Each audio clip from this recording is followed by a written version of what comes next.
Hello and welcome to the UFO Connection. I'm your host, Cynthia Siegel.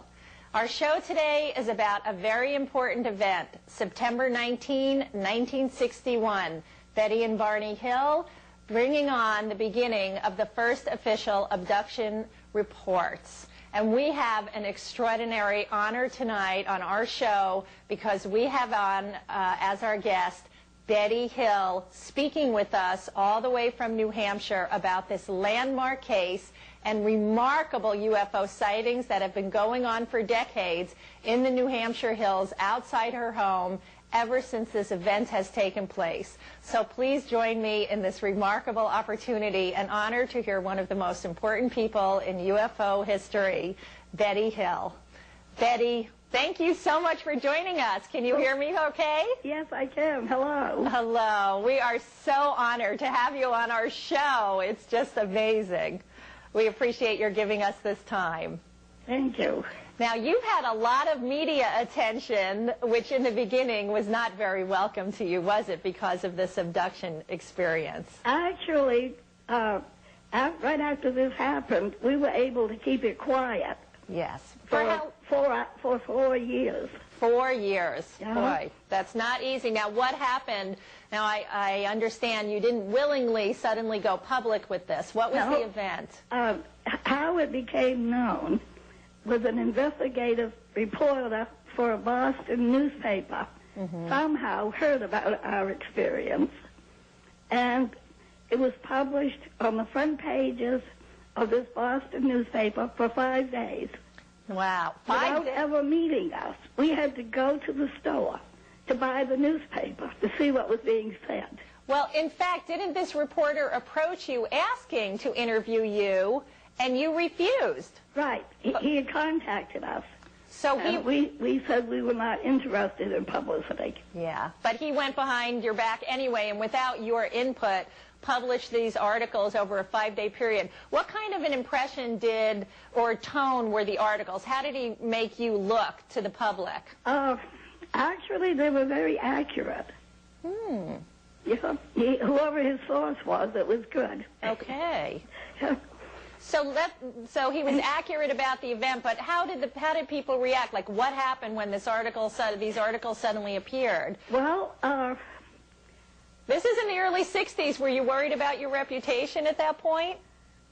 Not really. Actually, we didn't even know the articles were going to be published. And we came home, and the whole house is surrounded by reporters. Oh, that sounds awful. And we all said, "What's happening?" And they said, "You are." You're what's happening. And so they brought the article of the newspaper in, and I grabbed it and ran in the bathroom and locked the door and read it. Just to keep them away from you, huh? First of all, I wanted to see what was being said. Yes. I wanted to see how accurate he was. Yes. And I was amazed he was accurate. Uh-huh. Yeah. Okay. Now, let's tell people what the actual event was. I know you're very seasoned at telling this story. As I said, it truly is. First of all, it's one of the most impeccable cases. There's a remarkable amount of physical evidence, and nobody has been able to dispute it. But It has many phases and components to it, so we're going to spend the whole first half of the show on that night and that event and what followed and the evidence that you came across afterwards. So if you could start us out, tell us where you were, what was happening. September 19th, 1961. Barney and I are in Montreal, Canada, and we were planning to stay there overnight. But then, in late afternoon, we heard a weather report that there was a hurricane coming up the coast, and it might hit Portsmouth. Which is your hometown. Right. So we decided maybe we should head for home. Okay. So in late afternoon, we left Montreal, and it was a leisurely drive home. We were in no hurry. And we just decided that if we became too tired on the way home, we'd pull off and have a little nap. So we were in Colebrook, New Hampshire, which is just over the line from Canada.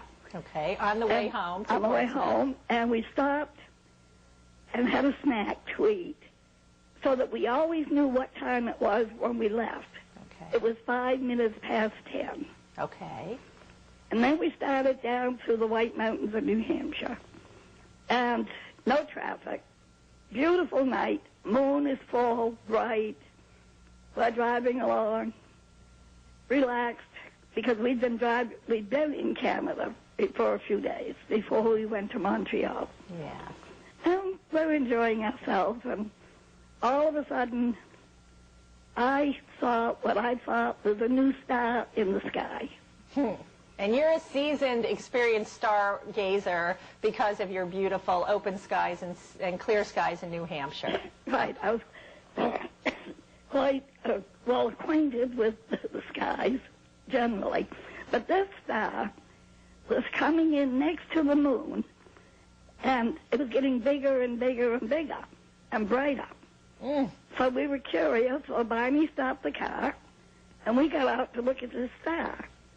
And as we're looking at it, it changed direction and flew in front of the face of the moon.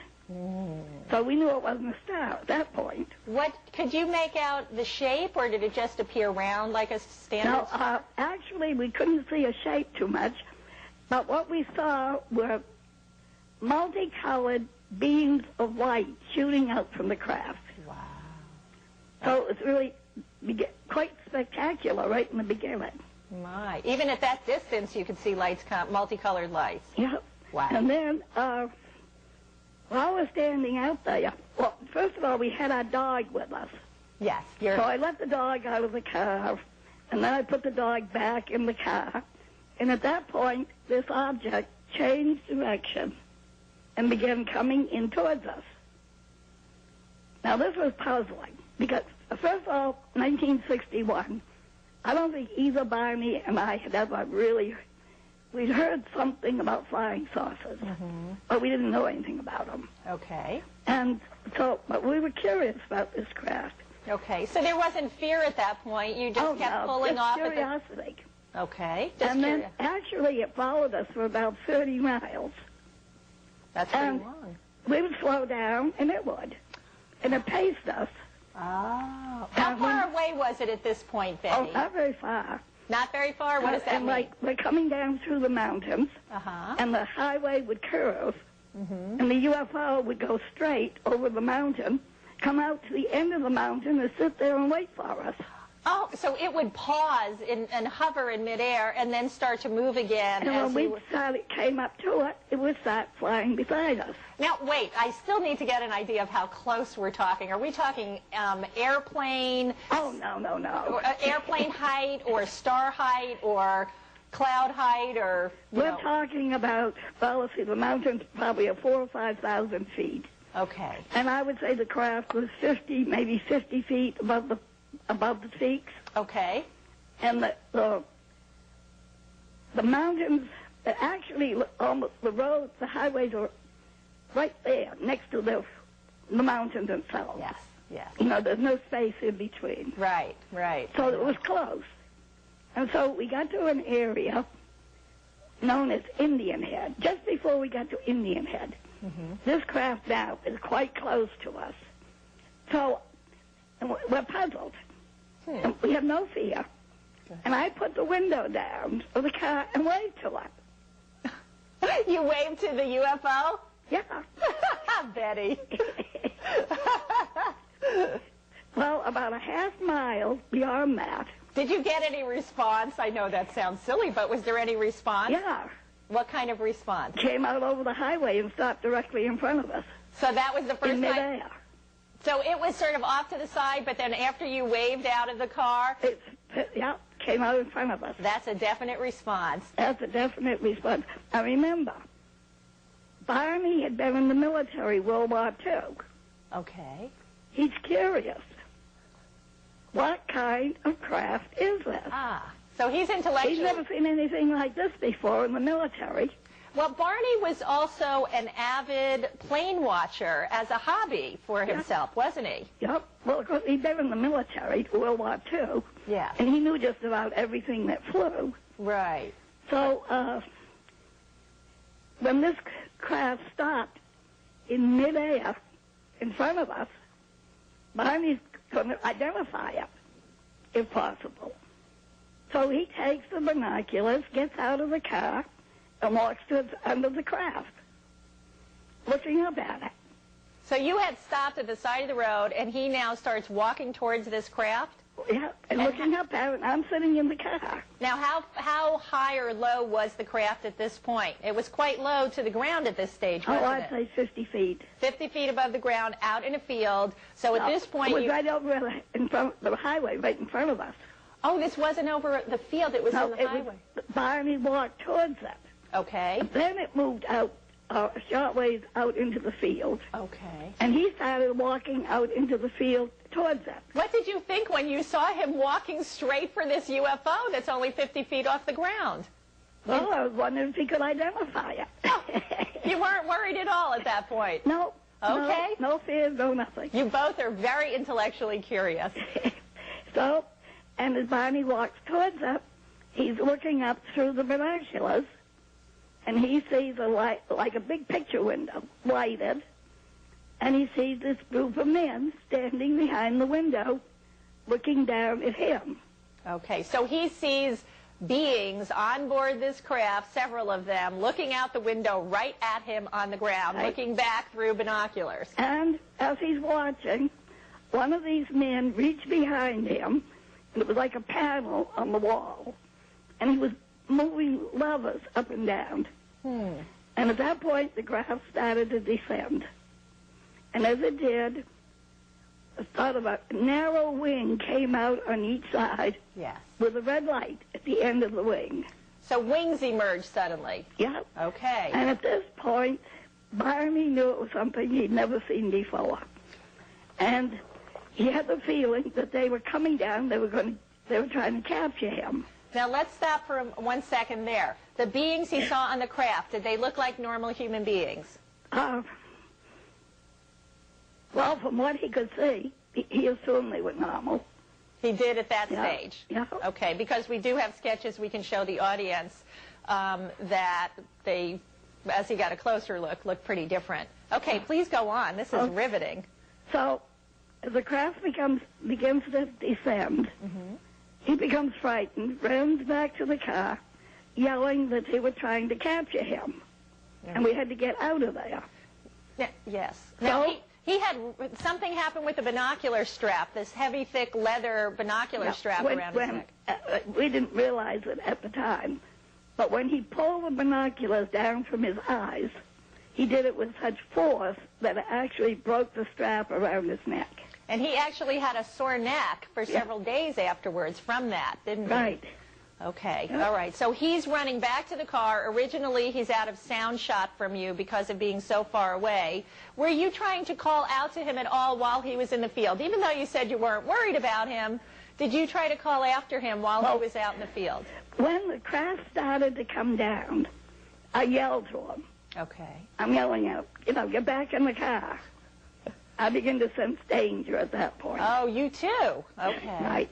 All right. So something shifted. At first you were curious and calm. Then you both started to get worried. And he came back to the car yelling, they're going to capture us, in a very high state of fear and anxiety. Right. Okay. What happens now? So we went speeding down the highway. And we just got a short distance when we heard a strange beeping sound. Can you imitate that at all? No, not really. No. It was sort of tinny, but it was like beep, beep, beep, beep, beep, beep, beep, like that. Okay, and the whole car vibrated. Was this painful or uncomfortable, the level of vibration? No, it was just curiosity. Okay. What's happening? Okay. And at that point, I put the window down and put my head out to see if I could see what was happening. And what did you see? And at that point, the UFO went over the roof of the car. Now, and then I lost it. I couldn't see it. Now, did you actually see the UFO, or was it that you couldn't see the stars suddenly and assumed it? Well, it blocks the sky, and I could see the bottom of it. Could you see any markings or anything on the bottom of the UFO that stands out in your mind? No markings. Okay, so you heard a beeping coming from the back trunk area of your car. Then you look out the window and see the UFO directly overhead. How low was it, Betty? Oh, just barely missing the roof. Oh, how large did it seem to you? That must have been unbelievable. Oh, it was fairly large, because later, when we went back, we actually took measurements. And what was the measurement you came up with?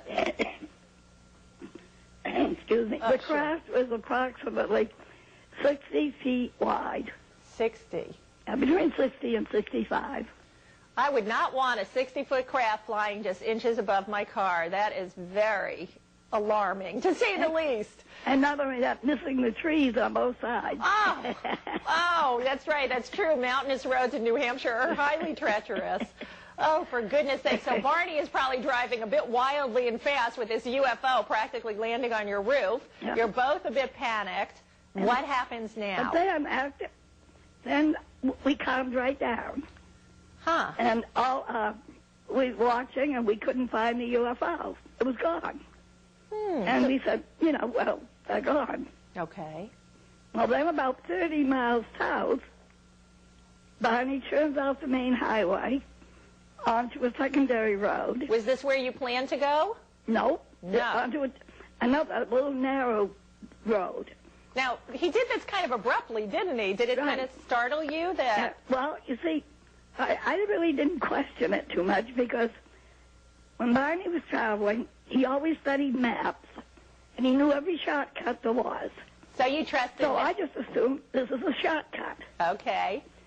Until we go about half a mile on this road, and there was a man that he saw on the craft standing in the middle of the road, blocking our way. So there's one particular being that he saw on the craft when it was over the field, who now he recognized was the same one, is standing in the middle of the road, and the craft is where? On the ground. On the ground behind the being. Yep. In front of your car. In front of the car. Blocking your drive. Yep. Now what did you feel? Well, the motor of the car died. Oh, and at that moment, I will admit that both Barney and I panicked. Oh, dear. Oh, dear. Here we are alone, back mountain road, and here are these men. We don't know who they are. Okay. Then they separated, came up in two groups, took us out of the car. How many were there? Altogether, 11. 11. Yep. So 5 came up to you, 5 or 6 came up to Barney. Yep. And how did you stay in the car? No. Actually, when I saw them coming up, I sensed danger. I opened the car door, and I was going to get out and try and run and hide in the woods. Okay. But I didn't make it. I just got the door open, just started to get out, and they were standing right there in the doorway blocking my way. Huh. Oh, dear. At that point, I went, it was like a loss of memory. It was, for a couple of minutes, I couldn't remember what was happening. And whatever this was, I brought myself out of it. And we're walking in a path in the woods. Okay. Now, I'm fully conscious, but Barney, they have Barney under some kind of control. And he's having trouble walking. And they're more or less dragging him along. Now, are his feet dragging behind him? Yeah. Sort of like the tops of his shoes are dragging and scraping along the ground as they're these... Yeah, and of course, later, the tops of his shoes were all scuffed. Okay. Now, how tall are these beings? They were about my height. And how tall are you, Betty? 5 foot. So they were shorter than the average male at that time? Right. Okay. Because Barney was taller, but much taller than they were. But they were still managing to hold him up. Yep. Okay. And they had a hand, they were kind of holding you from either side as well, just like Barney, your No, husband? I was sort of walking along on my own. All right. Were you now you said you were fully conscious. Did you try to struggle at all, or did you? No, I kept saying, Barney, Barney, Barney, wake up. Okay. I was trying to wake Barney up. Yes. And I wasn't able to. And we came to where the craft was on the ground. And and when I kept calling him Barney, the leader said, his name is Barney. I said, none of your business. Oh, you get them. That's right. You're not going to cooperate with them. They're just dragging you off in the middle of the night. And so now we're at the door of the craft. Now, wait a minute. You said he kept asking you or responding, his name is Barney. Did they talk to you the way, did they have mouths and was there sound coming out? Voices. Yep. They had voices. Right. And was clearly speaking English to you? Yeah, well, with an accent. And what kind of accent? Did you ever figure out? No, I never could figure it out. Never could. Okay. No. All right, so they dragging you and Barney. Barney's unconscious, being dragged behind you. Now we're at the door of the craft, and he said, go on. And I said, no. You're going to... And so they tried to pull me on. Oh, And that's when I put up a battle, and my dress got torn. oh, dear. And it was the second time I'd worn it. Oh, that's never good. What a waste of a good dress, huh? And the one that did the talking said, you know, go on. Well, you're not going to be harmed. All we want to do is some simple tests.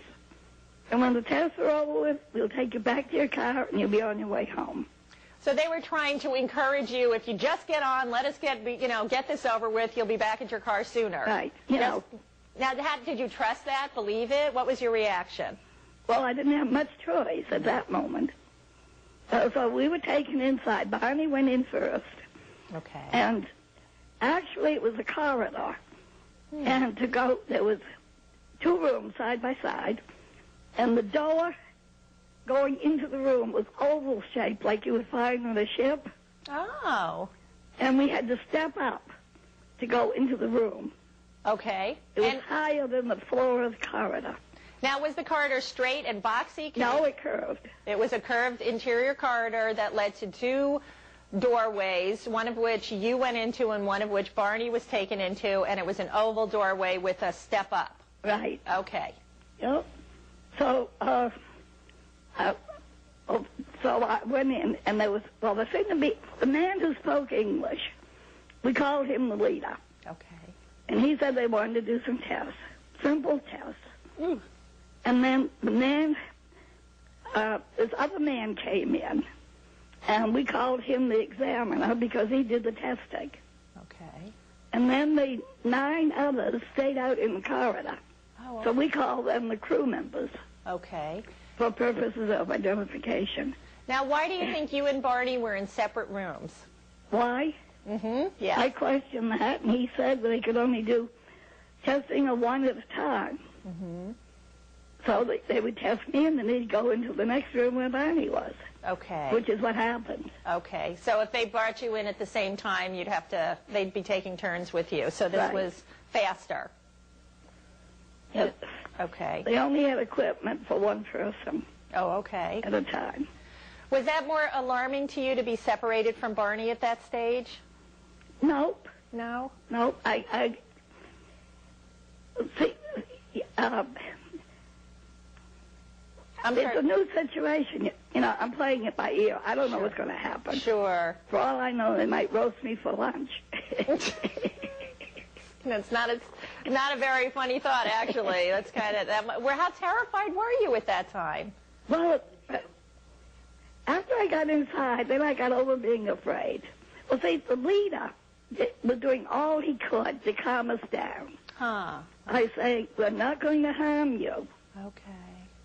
We just want to find out how you were like us and different from us. Oh, really? Okay. And then, as soon as we find that out, we're going to take you back to the car. Okay. Interesting. Yeah. Did you think these were beings from another planet or galaxy or another world at that stage? Oh, yeah. Yeah, no question in your mind. No question. All right, so that made sense. These were astronauts from another solar system. All right. I was beginning to become impressed. I was getting over my fears, and I've got a lot of curiosity now. Uh-huh. Yeah. Now, what was in that room that they brought you into? Because you didn't actually see the inside of Barney's room, but what... No, but later we found out they were the same. Okay, because of descriptions later. Yeah. Actually, the rooms were pie-shaped, like a piece of pie. Oh, that makes sense if it was a round craft, huh? Right. And okay. The lighting was all indirect lighting, ceiling and walls. Okay. And it was a bright blue light, very, very bright. And there was like a little table and a stool. And was the table large enough for a normal adult human to fit on? No. Barney's legs were hanging over the edge. Oh, my. Okay. So it was a shorter table than you would expect. Right. Okay. Yep. And then there was a cabinet. Huh. And then there was some of the equipment they used. It was on the wall. They just slid these doors back, and the equipment was sort of built into the wall. Huh. Okay. So they kind of reached up, took it off the wall, and then brought it over to where... No, they just slid the doors back. Slid the door back. Oh, yeah. Okay. All right. So, now, my examination, first of all, they put me on a stool, and they checked my eyes, ears, nose, throat. They were very interested in my feet. They took samples of my hair. How? Did they cut it? Or pull it out? Or They cut it. They cut it. So they had, was it a scissor like we're familiar with? I don't know. I couldn't see what they, I knew they cut it, but I don't know what they used. And when they looked in your eye, you know when you go to an eye doctor, they have a thing that lights up the inside of your eye or your ear. Did anything look familiar to you? No, they didn't. No lights. No lights. They just were looking and leaning forward and looking. Yeah. And did any of this hurt at this stage? No. Not yet. Okay. And they also took a scraping of my skin. And then they said they were going to check my nervous system. And they had this equipment in the wall. And they pulled these wires out. And they were touching me. Did that hurt? No. No. So they were touching you, not poking you with wires, and no shocks. They were touching them. Okay. And reading this machine. Oh. Wow. And then he said they were going to do a pregnancy test. Now, how old were you at this stage, by the way, if you don't mind saying? 40. 40. Okay. Yeah. All right. So they're going to do a pregnancy test. And this is when he tried to put a needle-like instrument in my navel, which caused pain, so he stopped doing it. Okay. Now, let's spend a minute on that, though. Actually, before they were about to do the pregnancy test, did you say anything or express anything to them? No, but when I saw the needle, I said, don't do it. It will hurt. You warned them. And he said, no, it shouldn't hurt. Uh-huh. And when it did hurt, he was amazed, and he stopped doing it. So did they stop, or did they also do something to take care of the pain as well, I understand? Well, he sort of put his hand back and forth in front of my eyes. Huh. And that stopped the pain. So not only did they pull out, even after they pulled the needle out, it still was very painful. He waved his hand in front of your eyes a few times, and all the pain went away. Right. And what feeling did you have after they had done this intrusive procedure, even though they stopped when you expressed pain? Well, at that point, my exam was over with, and the examiner went into the next room to give Barney his exam. Okay. And now this, with Barney, the first part was the same as mine. Okay. The eyes, ears, nose, throat, skin, hair, fingernails. And then they rolled him over on his stomach, and they seemed to be mostly interested in his bone structure. Interesting. You know? So, but now the examiner is in with Barney, and I'm beginning to feel like I'm going to be out of there soon. Okay. And I'm relaxed, and I said to the leader, I need something to take home with me to prove this has happened. You're looking for that ashtray off the UFO, aren't you? Or that matchbook cover, something, huh? And actually, there was a book. Oh, what did this book look like? I find this fascinating. So he said I could have the book. He was going to give you a book off this craft? Right. And Now- so I'm standing there by the cabinet, and I'm looking briefly through the book, looking for pictures. Yeah. Because I did see the printing. Now, what did the printing look like? Does it look like anything you have ever seen from any culture or time? Yep, Oriental. It looked Oriental. Why? Was it left to right? Well, because, it was a much simpler script than Japanese Okay. or Chinese. But it went up and down in columns instead of across. Okay. Yep. Okay. And then I'm looking at the book, and the examiner comes running back into the room where I am, opens my mouth, and starts tugging at my teeth. Tugging at him, pulling at your teeth gently, huh? Yep. And so I said, what's wrong? Yeah. And the leader said, we're puzzled. Barney's teeth are removable and yours are not. Why? Now, why is that? Actually, World War II, Barney got hit, I don't know, hand grenade or something, and it knocked all his teeth out. So Barney had dentures, And he had dentures. they figured everybody's teeth came out as a full set and were removable. And they That's couldn't figure adorable. out why his teeth came out and mine did not. So did they ask you, did you try to explain what that was about? Yes. Did they understand? I'm not really sure if they did. Now, what does it take? How did you try to explain the dentures? I said that, Barney's had been as a result of an accident. But as we get older, then many of us, we lose our teeth, you know? And what baffled We have to them? have them extracted. Right. And then this led into, eat, what do you eat? Well, he said, what is age, right? Yep. He would ask me what's age, and I'm saying this many years we live, and what's diet, and I'm trying to explain about foods. That And he's affects... not understanding me. Yeah, you were trying to explain that, sometimes as people get older, they lose their teeth, and as they age, and he says, what's age? And you're trying to explain how different things affect how long a person lives, Right. such as the diet they eat, and then you're trying to explain food, and this conversation just kind of fell apart. Because I said, I'll tell you about squash. Because that's your favorite food. Yeah, and then I said, the first thing I said, it's yellow.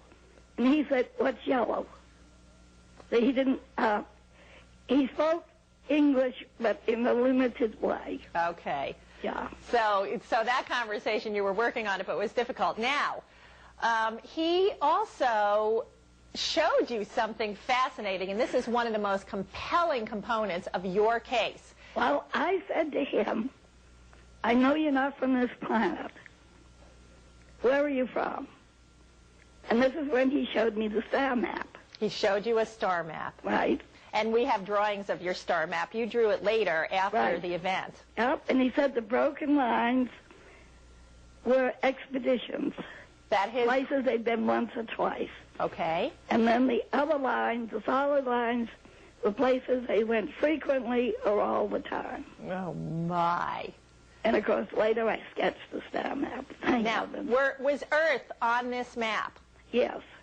It was. We were a spot where they go frequently. Oh. Now, let's take a minute to say, when you drew the map originally after this event, did anybody recognize that system? Not at first. Now, how long did it take before people recognized that star system? Well, most of the research was done by a woman by the name of Marjorie Fish. And she worked at Oak Ridge at the nuclear, they do something nuclear. Facility? Okay. Oh, it's a nuclear facility. Okay. And she was a scientist, and she was curious about the star map to see if it really existed.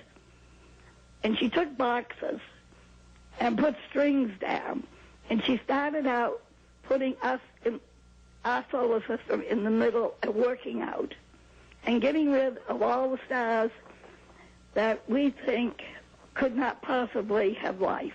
Okay. And when she got through, that was my star map almost completed. You mean she did that independently of looking at your map? Yep. Oh, for heaven's sake. So in her But mind... she had to get acquainted with every star So in in her the neighborhood. That is fascinating, and it was the same, almost the same map as yours. But What year was that? Well, she didn't complete the research until 1970. Okay, it was many because years. I had 2 stars on the map, and our astronomers had not found them yet. When did they find those other stars that you 1970. had? 1970. So in 1961. So I had two stars on the map that we had not found yet. Oh my! For and 9 in years. 1970, we found them. Oh, fantastic evidence! I absolutely love that. And not only that, that pattern of stars can be seen only south of Mexico City. So it wasn't anything I looked up and saw in the sky. Fascinating. Oh, Betty, this is just one of the most exciting aspects of this case. Now, do you need to take a quick break? Yes, I should. You should. Okay, so we're going to stay on the air, absolutely, and you come back as soon as you're done, and we'll continue from where we left off towards the end of your exam, and you're just got through looking at the star map, and we'll pick up from there when you get back, okay? Okay, I'll be right back. All right. All right. Now, so we have been talking, this is, of course, the UFO Connection, and we have been talking with Betty Hill. All right, I think I'm supposed to switch cameras. Now, just to give you some background information, where a lot of this information, a lot of this has been written down, Betty and Barney Hill. Barney, unfortunately, passed away in 1969 of a very severe stroke and died suddenly, but their story has been written up. One of the most famous versions of their story is The Interrupted Journey by John Fuller. I have a very old, whoops, I see let me just pick it up here. And in this book, we have some very amazing pictures that, of the star map, of the people involved, and we're going to be getting to further versions later. And this actually has transcripts, word by word. We haven't gotten to it yet, but afterwards they underwent a great deal of hypnosis with a clinical medical doctor and psychiatrist to retrieve a lot of their memories. They had a lot to begin with, but more came back later through the hypnosis, but also in a remarkable series of articles in the MUFON UFO Journal from September 2001. And it's just amazing for those of you who, don't have these articles or books available. I'm certain you could find it on the web. Like I said, they are by far the most important and significant abduction case that has ever occurred. And what we're going to be getting to a little bit in a few minutes when Betty returns back on the air, we're going to talk about the enormous list of physical evidence that remained and how the thing that I also want you to know is the level of credibility that for over 40 years, nobody, hardcore scientists or anybody, have been able to punch holes into their story. It has truly been examined in detail and is magnificent. So I hope you do take the time to look into this case a little bit more. It's if you haven't, I'm sure a lot of our viewers, being so savvy, have, but if you haven't, it's just to get the level of detail. I've immersed myself recently in the case, and it's absolutely fascinating. So basically what we're doing now is waiting for Betty Hill. I'm back. She's back. Yes. Hi, Betty. Thank you. Good. I'm sitting on the edge of my seat. I want to hear more.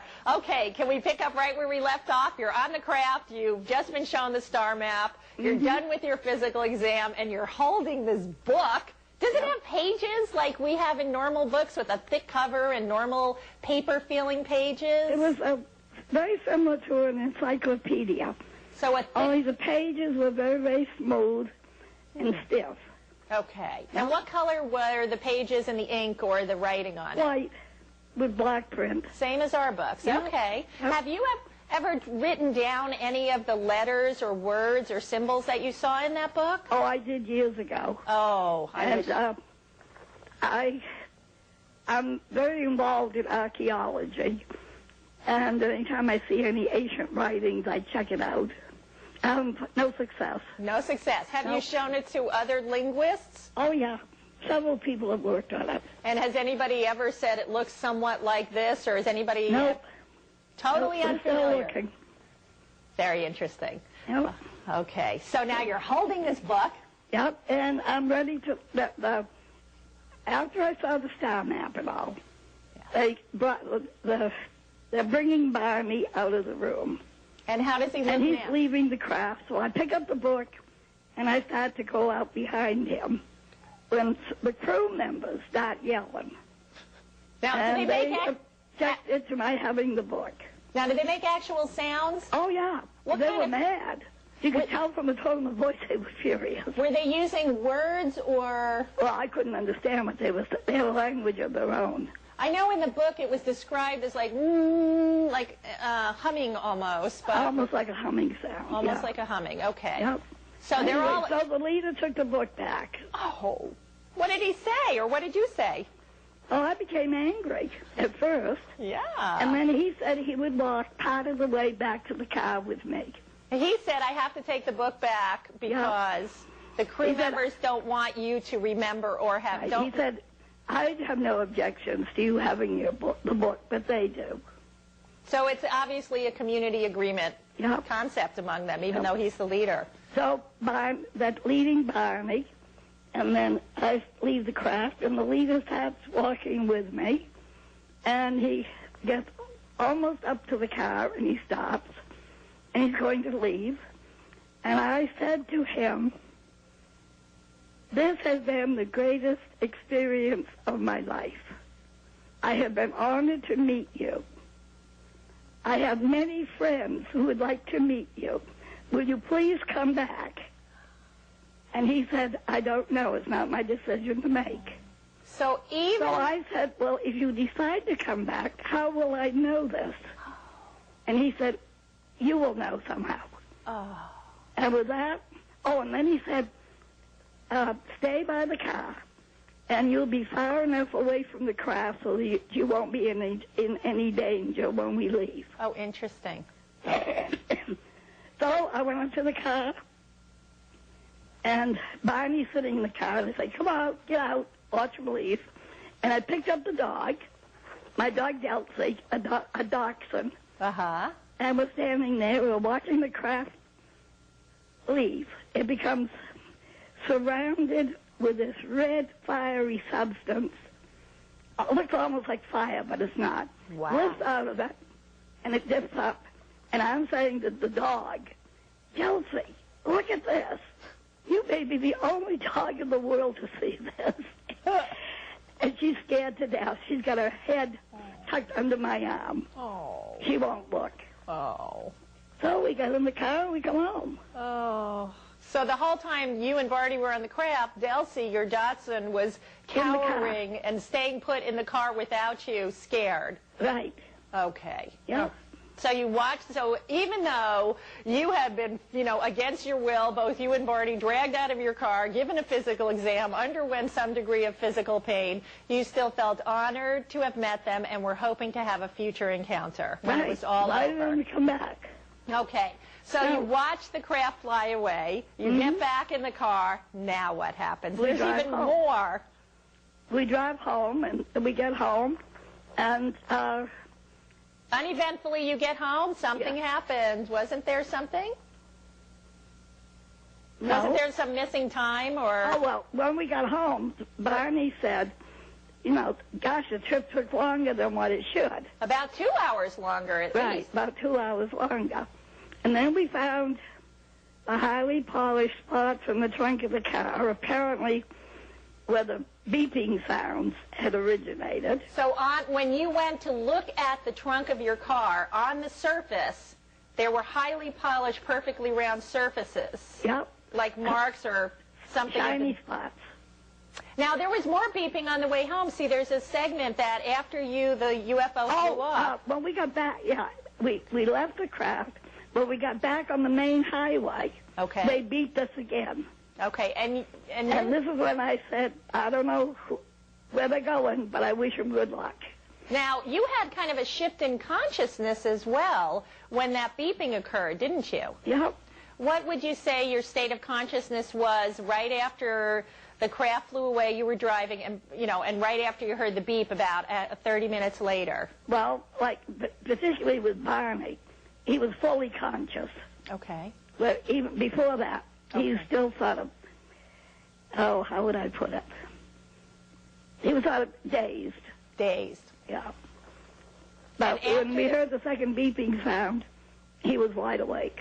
Okay, it was like something shifted and this fog or daze or haze was lifted off you instantly from that sound. And then after you got home, there actually were physical marks left on your car. How long did those marks remain on your car? Oh, the marks stayed there for months. Even though you polished and waxed the car, did they always still stand out? They stayed there for months. They stayed there for months. Yeah. Now, did you do any testing on those spots after you got home? Well, we talked with a physicist who said, put a compass around them, see what happens. So you did that the next day after you got home? Right, and the compass was very erratic. Okay, And meaning it reacted differently over those spots than any other place. On the car. Right. And they were spinning wildly when you held it near the polished spots, but not when you moved it a few inches to the side. Right. Yep. Okay. And then the tops of Barney's shoes were scuffed. Now, Barney from what I read, was very meticulous about his appearance and couldn't figure out how the tops of his shoes were scuffed. New shoes. New shoes. Oh, Right. You both lost your wardrobe on this trip. Okay, so his shoes were scuffed. What else? What about your watches? Both our watches have stopped functioning. Now, did they both stop at the exact same time? We don't know. Oh, you can't remember. Because, his watch stopped. Well, your watch stops, and you wind it up, and you set it and try to get it going again. Oh, of course, it's the days. That's what we did, so we never did really know what time. Oh, that's too bad. Yeah. Okay. But, now, what about your dress? okay, now, my dress, I took it off, and I put it in the back of the closet, and about 3 weeks later, I went to get my dress, and it was covered with a pink powdery substance. Did it have a smell to it or anything, or? Not that I noticed. And what was the texture like? Baby powder, like? Yeah, it was like I would say sort of like a talcum powder. Okay. But it was pink. Pink. And I put the dress outdoors, and the powder blew away. Oh, goodness. But it left pink stains all over my dress. Now, can you account for what that was? Did they do anything to you during the encounter that you remember them touching you in a certain spot? No. And ever since then, and different labs have tried to analyze. In fact, right now there's an attempt being made to try to analyze what would cause pink stains. We know what would cause blue. The dress was blue. Okay. So we knew what would cause blue stains or gray stains, but no idea what causes pink. Fascinating. Well, I would love to hear when you get the results back from that test. That could, if they are able to determine it, maybe we don't have sophisticated enough equipment. Also, your dress, from struggling, what happened to my dress was torn. Your dress was torn. Yeah. So that dress... It was one of these dresses had the built-in lining. Yes. Oh, and the lining is all torn. Oh, dear. Do you still have all the seams were torn out. Oh, my. Do you still have that dress, Betty? Oh, yes. Oh, my goodness. Yep. That is a famous dress to hang on to, I must say. Oh, my goodness. Then, let's see. You had so much. When you got home, how did you feel when you first got home? Like, my goodness, what a harrowing experience. You kind of walk in your house late at night, later than you expected. We got home about 5 o'clock in the morning. Oh, my. And actually, we both felt, the only way we could describe it, as contaminated. Huh. So we both took long showers, shampooed our hair and all. Wow. Now, we did not bathe the dog. And I would say 2 weeks afterwards, she had all kinds of skin rashes. Oh, my. I didn't know We that. had her back and forth to the vets for 2 years.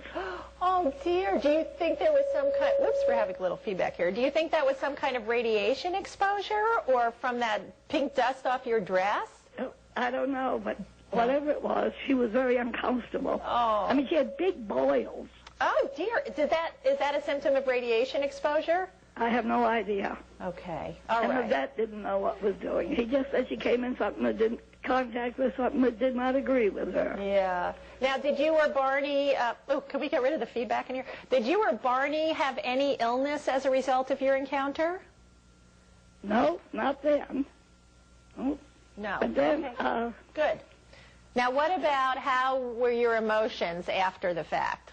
As much as you felt good about that encounter, what was your overall emotional state following this event, like over the next few weeks and months? Yeah, well, Barney wanted to forget all about it. He didn't want to talk about it because he couldn't explain it. Kind of like a resistance thing. He just doesn't know what to make of it. Just make it go away. And I was fascinated. Okay. In fact, I reported it to the police. Now, what did the police say? Did they make fun of you? They told me to call Pease Air Force Base and report it. Now, what did they say? So I called Pease Air Force Base.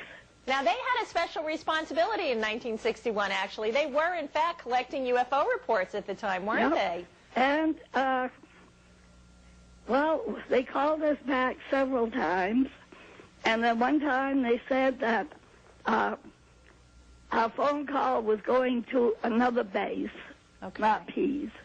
Okay. And then later, that was the beginning.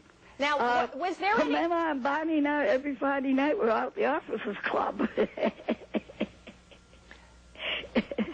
So you got we do all the pilots. Uh-huh. Yep. Now, unfortunately, we're going to run out of time soon, which I can't believe it went that fast. This is just horrible. But tell me, did they find any, did the Air Force or the Air Base have any evidence to corroborate your story? Well, that was another thing we learned, was that they had picked the craft up on radar, had sent up 2 military planes to check it out, and from their report, we know that the craft left at 2:14 a.m. Oh. So the military base, the Air Force Base, picked your craft up on radar, and there's radar evidence that they were, in fact, in the vicinity that you said they were at the time you said they were. Yep. Oh, boy. And they weren't making fun of you at all. In fact, they actually took your case and treated it very seriously, correct? Oh, we were. Well, I had continuing contacts from that time up until the time the base closed, which was, I think, 1986. Mm-hmm. Yep. Wow. Now, you also... And not only that, I used to go at the invitation of the Air Force, used to go around to Air Force bases and lecture on UFOs. You're kidding. You were invited by military Air Force bases to lecture on UFOs? Oh, yeah. Oh, Betty, that's incredible. That is incredible. Good for you. But not only that, oh, after a while, somebody would call to report a UFO, and they'd tell them to call me. Called The Culture of New Hampshire. Just a nice book about the culture of New Hampshire where you live. And you were, go ahead, you were asked to write a chapter? I wrote it on the history of UFOs in New Hampshire. So New Hampshire, you also told me, is very open-minded and accepting about UFOs, aren't they? Right. In fact, the earliest reports that I have go back to 1932, because they had no name for them. They just called them flying things. Okay. And they were seen about every 2 years, up until World War II. Wow. And because World War II, we had the volunteers sitting out nights, all night, watching the skies for enemy planes. Oh. And then they would see these lights in the sky, would call the report in to a central location, and that person, at that time we didn't have Pease Air Force Base here, they would call the reports in to the Air Force Base in Plattsburgh, New York, and the planes there would come out and check out these strange lights. And there were thousands of them. Wow. In fact, the night of your event, the Air Force Base actually sent 2 military craft to check out what they were picking up on radar, too. Right. Yeah. Now, apparently, you also told me that New Hampshire, in your local paper, on the front page, there was a whole article. There were so many UFO reports coming in that they said, tell us what the article said real quickly, because we're almost out of time. It said, if you see a UFO, do not call 911.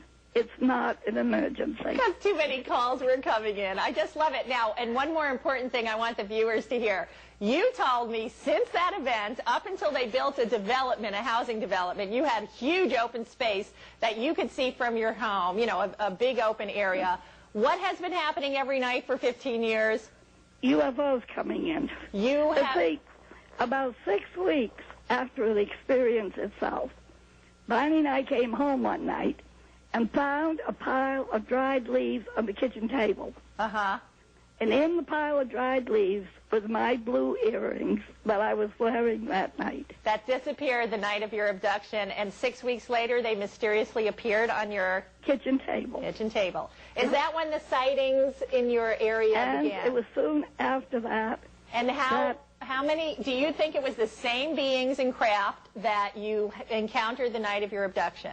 That I had to bring back the earrings, and yes. Okay. Then when Barney and I would go out at night, we'd drive along and UFOs would pace our car. And sometimes they'd put on a little show for us. Yeah. And then in this one town, I would say at least 50% of the people set out every night, along with lots of other people, for about 15 years and observed UFOs.